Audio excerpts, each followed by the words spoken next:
ad honorem. Cuando quiera, María Ángeles. Buenos días. Eskerrik asko por darme la oportunidad de estar esta mañana compartiendo unos minutos con todos ustedes. Y pido disculpas si mi voz no es tan firme como me gustaría, porque ayer empecé a notar que llegaba el otoño anticipadamente y el aire acondicionado suele además pasar un poco de factura y, bueno, si estornudo o toso, ustedes van a disculparme, ¿verdad?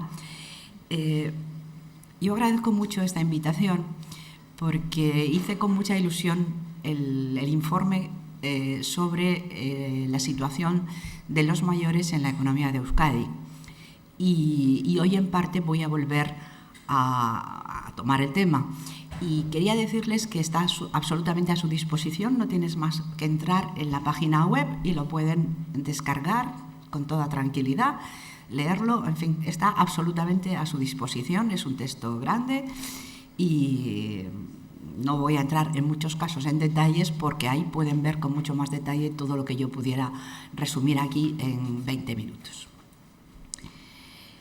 Cuando el tema que nos convoca es el envejecimiento activo, no el envejecimiento, quiero empezar destacando qué significa actividad y qué significa envejecer activamente. No crean que es tan cómodo para todo el mundo envejecer activamente, porque hacerlo activamente requiere sacar energías, que a veces no se tienen tantas, y luchar contra una inercia de someterse a unas circunstancias que te vienen dadas en parte desde dentro, pero también en buena parte desde fuera.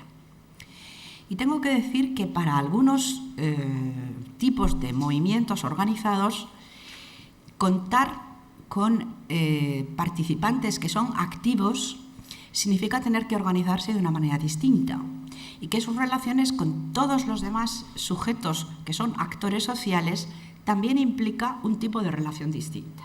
Entonces, lo primero que querríamos definir es qué grado de actividad y de activismo desea una sociedad para las personas mayores. ¿Las desea fragmentadas y no organizadas o las desea organizadas y fuertes? ¿Fragmentarias o unidas? Todo tiene ventajas e inconvenientes, pero tenemos que ser conscientes de que hubo un momento que hubo un movimiento en Estados Unidos que se llamaron los Panteras Grises, luego no tuvo mucho éxito político, todo hay que decirlo, pero en fin, es como una de las alternativas posibles. Los mayores de edad, mayorías, no quiero decir que tengan derecho al voto, los que son ya con mucha juventud acumulada, como decía el consejero, ese grupo al que pertenezco y pertenecen muchos de los que estamos aquí, ¿quiere organizarse como un grupo poderoso o prefiere fragmentarse? Y no solamente los titulares de ese grupo, sino los otros grupos, la administración, las administraciones públicas, ¿qué quieren tener al lado o enfrente? Muchos grupos pequeñitos o unos grupos muy fuertes y muy organizados. Grupos muy subvencionados y, por tanto, con ciertas limitaciones a la hora de presentar diálogo, o grupos que se autofinancian. Ya estamos pensando en estrategias bastante distintas de organización. Unos mayores muy organizados serían una fuerza política de una envergadura extraordinaria. Imaginen lo que es que tenemos no ya el 30% de la población, sino más del 40% de la gente con derecho a voto que tiene más de 65. Como clientela potencial de un partido político o como movimiento asociativo que dialoga de tú a tú con las administraciones públicas, es que no tenemos ni la palabra, pero en fin, una juventud acumulada, organizada en movimiento, desde luego sería un actor político y social y no digo contrincante, pero sí dialogante económico de primera magnitud. ¿Queremos ese modelo o no lo queremos? ¿Quién lo quiere y quién no lo quiere? Porque no se tiene ese modelo gratuitamente. Ese modelo requiere, por una parte, estar dispuesto a favorecer ese modelo y, por otra parte, que los integrantes de esos movimientos estén dispuestos a dar la cara, a salir de una, digamos, incitación a la pasividad que ha sido hasta ahora relativamente común y va probablemente en algunas cuestiones a oponer resistencia o a exigir cambios que hasta ahora no estaban pudiendo exigir. Yo les digo 2 temas, por ejemplo, y nada más los voy a mencionar de pasada porque no es el tema de mi intervención, pero 2 temas que creo que si hubiese una gente mayor organizada con mucha fuerza como movimiento social y político, más de la que tiene ahora, que ya tiene, pero todavía más, que la puede tener, sobre todo porque demográficamente va, sin duda ninguna, a ser cada vez dotada de una base más amplia, pues hay 2 temas que me parece que son muy relevantes y que con mucha frecuencia los escurrimos. El primero de todo es ser activo en relación con ese despido sin necesidad de indemnización que es para mucha gente la jubilación. La jubilación es un derecho que la mayor parte de los trabajadores piden. O sea, eso queda claro. O sea, la inmensa mayoría de los trabajadores quieren jubilarse y si les dieran el mismo dinero, probablemente no saldría que no quieren jubilarse a los 61, que es la media para Euskadi, sino, en muchos casos, a los 55 o a los 50. Si les dieran el mismo dinero. Ahora, si no les dieran el mismo dinero, entonces ya es distinto. Y en algunos casos, aun dándoles menos y mucho menos, habría también bastante gente, sobre todo en gente muy vocacional, que no querría jubilarse ni con 65 ni con 70. Yo creo que ha sido el último Consejo de Ministros que ha dicho ya que los jueces, en algunas circunstancias, podrán continuar en activo hasta los 72. Los catedráticos de universidad también. Porque estos colectivos son colectivos que trabajan en cuestiones que tardan muchísimo tiempo en formarse, entran muy tarde al mercado de trabajo, son colectivos que no requieren fuerza física para el desempeño de su trabajo y además hay un gran desnivel entre lo que ganaban cuando estaban en activo y lo que van a ganar cuando reciban la pensión, aunque sea la pensión máxima dentro de las administraciones públicas. Son 2 ejemplos, pero no los únicos, hay muchos más. O sea, en resumen, ¿jubilarse es un derecho o es una obligación? Sería complicado implantar mucha más flexibilidad por parte del trabajador para elegir el momento en que quiere jubilarse, porque probablemente conllevaría una contrapartida por parte de los empleadores que sería exigir la demostración de que se está en perfectas condiciones para desempeñar el puesto de trabajo. Comprendo que sería muy incómodo para los empleadores, pero también para los empleados que nos vinieran cuando cumplimos a lo mejor los 45 a hacer el primer test de si yo estoy haciendo ya bien mi trabajo o empiezan las neuronas a patinarme, ¿no? Y por qué no a los 25. En fin, entonces, si llegamos la lógica hasta el extremo, no tendríamos el empleo seguro, sino que siempre estaría condicionado a permanentes tests de productividad y de eficacia en nuestro propio trabajo. Pero, en fin, con tal de que empezaran a apretarnos tornillos a los 60, ya habría muchísimos mayores que dirían, prefiero que me obliguen a jubilarme a los 65 que me empiecen a hacer tests a los 60 y estar con el alma en vilo de si doy la talla o no doy la talla. Ahora, también hay muchos trabajadores que preferirían someterse a esa especie de espada de Damocles a mí que me revisen y que me testeen, porque yo estoy dando todo lo que se me puede pedir y no veo lógico ni justo que me echen del trabajo sin derecho a indemnización, porque no es que esté prohibido trabajar después de los 65, no está prohibido. Lo que está prohibido es seguir cobrando la jubilación y además estar trabajando. O sea, es en realidad un derecho, o sea, una obligación o por parte del empleador, un derecho al despido sin indemnización. Que el trabajador, después de ser despedido sin indemnización con 65, quiere volver a trabajar y alguien le da empleo, pues no hay problema, solamente que pierde su pensión. Pero no es que esté prohibido. Ahora, probablemente hay fórmulas más abiertas que habría que estudiarlas para quienes quieren seguir. ¿Qué va a favor de que mucha gente vaya a seguir trabajando? Pues con las cuentas que ha hecho el consejero antes es muy fácil de verlo. Empezamos a trabajar más o menos con 20 años, 18, 20. Nos jubilamos con 61 y nos vamos a morir, como él ha dicho, más o menos a los 100. Por ahora ya estamos en los 80 y tantos, pero la tendencia es hacia los 100. Hagan cuentas. Empiezo a trabajar con 20, me jubilo con 61, trabajo 41 años, pero tengo que pagar a la generación siguiente devolviéndole lo que me hizo la generación anterior entre los 0 y los 20. Y además tengo que ahorrar mientras estoy trabajando, tengo que ahorrar para los 40 años siguientes que hay entre los, exagerando un poco, entre los 61 y los 101. Pongan que en lugar de ser 40, que sean 30, ¿vale? Y dentro de poco serán un poquito más cada año, ¿no?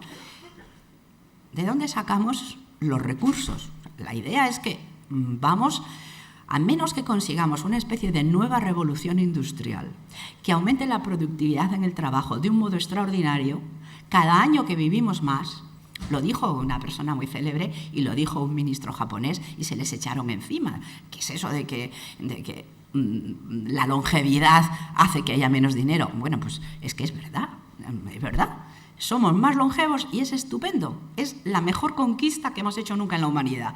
Conseguir vivir porque la vida es maravillosa. Vivimos más. Bien, vivimos más, pero si hemos estado trabajando 30 años y no digamos quienes no han accedido porque han tenido paro o porque han estado dedicados a otros menesteres, han estado trabajando a lo mejor 10, 15, 20 años y tienen que pagar con 20 años de trabajo 85 años de vida, 90 años, el horizonte son 100. Eso no cuajan las cifras. No cuajan, lo hagamos como lo hagamos, ya les digo. O viene una nueva revolución tecnológica de un calibre tan extraordinario que sea parecido a aquello que sucedió cuando dejaron de hacer alfileres en un yunque e inventaron una máquina de hacer alfileres y pasaron de hacer un alfiler por hora a 100.000 alfileres por hora, las cifras las estoy inventando para hacerlo más poético. O hacemos una revolución parecida, o está claro que con los años que dedicamos a producir, cada vez es más difícil que cubramos todos los años que no estamos dedicados a producir.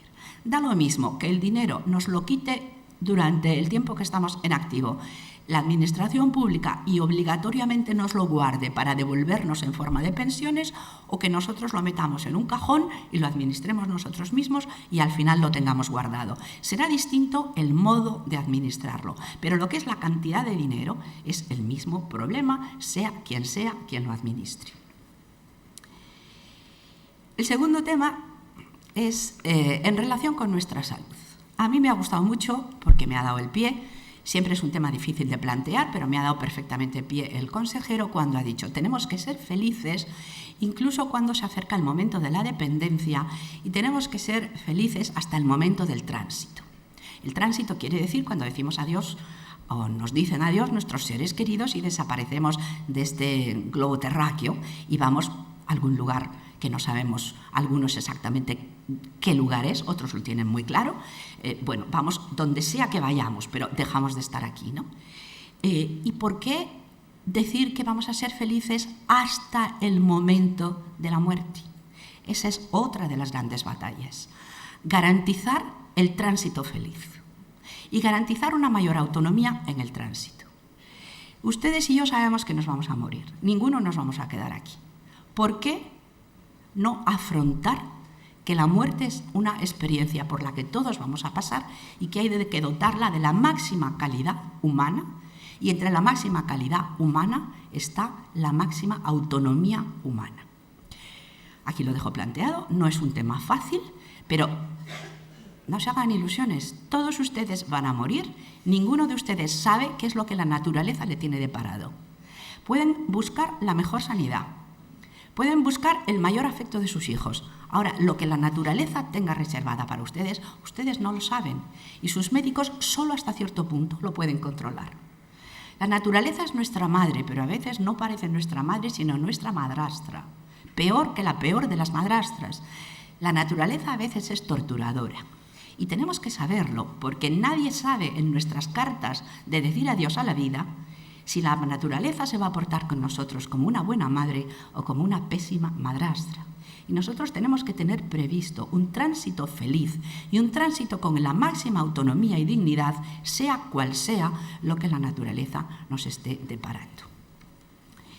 Esos no eran, aunque me haya consumido mucho tiempo, más que dos temas que me parecen importantes y que probablemente no iban a tratar ninguno de mis compañeros. En realidad, de lo que yo quería hablarles es de que no se puede pensar en un envejecimiento activo si mantenemos las ideas convencionales sobre qué es economía. Yo he sido catedrática en una facultad de económicas, He estado 25 años casi en un departamento de economía en el Consejo Superior de Investigaciones Científicas y les puedo decir que no hay robo más grande que el robo que se ha hecho con la palabra oikosnomia. Oikos quiere decir hogar en el griego antiguo y nomia es la buena administración. Ninguno de mis estudiantes de económicas sabe, a menos que se lo contemos, porque no está en el ambiente, que la antigua economía es la buena administración del hogar. Y la buena administración del hogar, lo primero que tiene en cuenta es que la base de la riqueza es el trabajo. Pero hoy los estudiantes de económicas se creen que la base de la riqueza es el trabajo vendido, no el trabajo. Estamos manejando un concepto de economía absolutamente restringido, que se refiere nada más a los bienes escasos, susceptibles de uso alternativo, hasta ahí nada que objetar, que se ponen en el mercado, que se convierten en dinero. Eso no es la economía. La economía efectivamente es el estudio de los medios, de los recursos escasos que son susceptibles de uso alternativo, entre los cuales hay dos capítulos fundamentales que no se ponen en mercado, que no se convierten en dinero, que son los recursos naturales, o sea, el medio ambiente, y el trabajo que se produce sin convertirse en dinero, sin intercambiarse a través del mercado. Y ahí hay dos grandes sectores, que son los hogares y el voluntariado. Nosotros jamás entenderemos la posición económica de los mayores mientras nos atengamos a la definición que ahora mismo es prioritaria, que domina absolutamente y domina también de cara a las administraciones públicas, que economía es lo que se refiere a lo que se pone en mercado, que se le pone un precio y que se intercambia por dinero. No entenderemos nunca la posición de los mayores. ¿Por qué? Porque las curvas de lo que producimos a lo largo de nuestra vida, que se convierte en dinero, no tengo una diapositiva, pero yo creo que me entenderán perfectamente con un gesto de los dedos. Hasta los 15 años más o menos, y sobre todo hasta los 20, ya, o sea, entre los 15 y los 20 un poquitín, pero muy poco, a partir de los 20 sí, no producimos nada que se convierta en dinero. Estamos produciendo así cada vez más, desde los 15 hasta los 65, desde los 20 hasta los 65, a los 65 empieza a bajar, más o menos tiene el perfil de una duna. No una cúpula, porque la cúpula es simétrica, pero sí una duna, que es como una cúpula, pero achatada por uno de los lados. Pues bien, nuestra curva de producción de ingresos en metálico es así. Y se interrumpe muy bruscamente a partir de los 65, sobre todo para la población que no ha acumulado años de venta de su propio trabajo en el mercado como para haberle generado una pensión. La curva de gastos en puro dinero, ¿cómo es? Pues es muy parecida a la duna anterior que les he dicho, pero empieza antes porque un bebé ya está gastando productos de mercado y además continuamos gastando productos de mercado hasta el final de nuestra vida, no hasta los 65, sino hasta los 85 y hasta los 100. Y con una cosa interesante, que es que justo al final de nuestra vida se hace un repunte en lo que gastamos. ¿Por qué? Porque nuestro consumo sanitario es mucho más alto, o la necesidad de compañía pagada, o la necesidad de ayudas en forma de, pues, que si una cama articulada, que si unas prótesis, etc.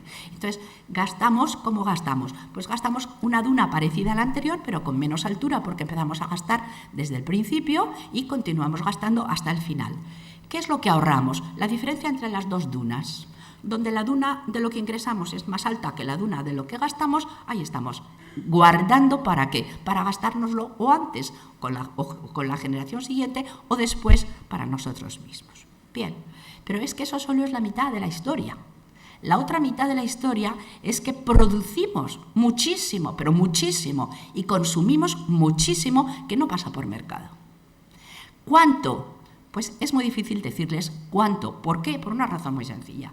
Porque no tenemos un diccionario que nos diga esto se convierte a esto. O sea, si yo quiero convertir euros y pesetas, pues es muy sencillo. Cojo una maquinita y me lo dice ahora mismo. Pero si yo le digo ¿cuánto vale 3 horas de cuidar a un enfermo de Alzheimer? Si lo pagaste en mercado, lo sabrás. 3 horas, pues 30 euros, 40 euros, 90 euros, depende. Pero te lo pueden decir. Te pueden decir fulanito ayer pagó tanto. Ahora, si no pagó, ¿cuánto valió? Pues no lo sabemos. Les voy a dar un dato importante. ¿Saben qué proporción de hogares en Euskadi pagan ayuda doméstica? Bueno, la media del trabajo doméstico pagado que se produce en los hogares en Euskadi es de más o menos hora y media a la semana. Hora y media a la semana. Y cuando Eustat ha hecho la comparación con el PIB de Euskadi, ¿saben en cuánto se valora la hora y media pagada que reciben como media los hogares a la semana? Es el 1% del PIB. Ustedes díganme, ¿qué proporción de los hogares en Euskadi tienen algo de ayuda? Poca, ¿verdad? Muy poquita. En resumen, según nuestras hipótesis de trabajo, nadie las ha dado mejores. Si alguno la tiene, pues por favor, levántese y díganos, hemos hecho un estudio serio y aquí tienen los datos, tal. Y encantada, cambio ahora mismo nuestros datos con los que estamos trabajando. Pero si nada más el trabajo doméstico pagado supone el 1%, según quienes hacen las cuentas regionales, ¿no? Las cuentas macroeconómicas, es el 1%, ¿cuánto vale el trabajo no pagado? Calcúlenle que es aproximadamente el 100%.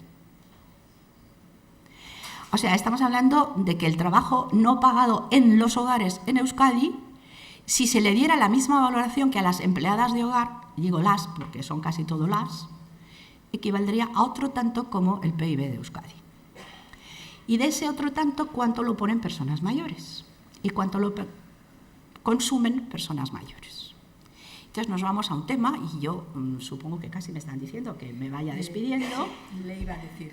Pues me despido, me voy despidiendo. Lo que es interesante es que juguemos con un escenario de distribución y de aportación.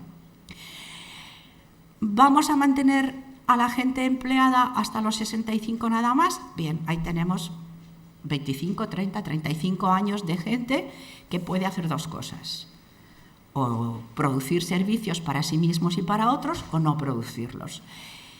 Los que estén muy empleados y las mujeres quieren emplearse, las que están en edades intermedias quieren emplearse más, tienen menos tiempo. ¿Quién va a asumir ese tiempo? ¿La administración pública? ¿Va a recargarse la carga de las mujeres? ¿Se va a poner a las personas mayores a que produzcan gratis los servicios de cuidado que toda la sociedad de Euskadi necesita? He diseñado, y quien quiera puede ir al texto publicado por el Gobierno vasco que les decía al principio, los mayores en la economía de Euskadi, y pueden ver al final un escenario en que se dice, vamos a suponer que las familias se quedan con la mitad, el Estado o la administración pública se queda con una cuarta parte, al mercado se le compra a base de ahorros previos otra octava parte y el voluntariado otra octava parte.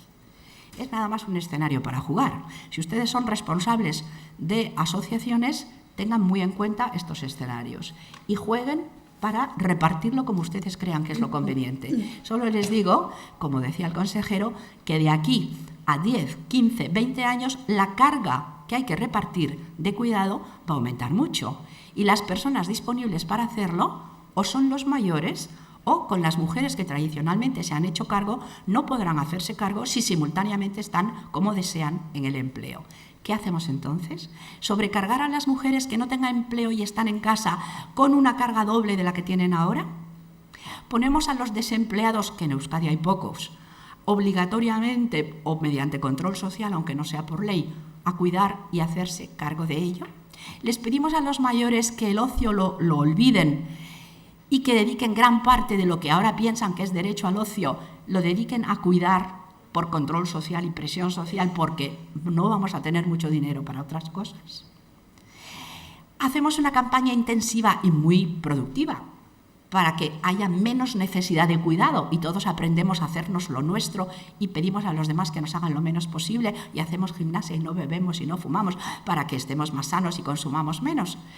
No tengo ya tiempo para contarles estos escenarios, pero imaginen el cataclismo o la maravilla que es simplemente quitar un 2% de uno de los cajones en que hemos metido el trabajo producido o consumido no remunerado de cuidado y decir, este 2% se queda sin cubrir. ¿Quién se hace cargo de ello? O al revés, aquí voy a aumentar la producción de cuidados en un 10%.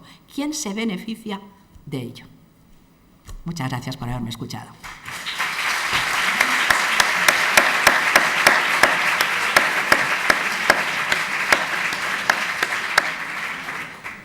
Muchas gracias, María Ángeles Durán. Realmente es que nos ha dejado varias cuestiones para la reflexión.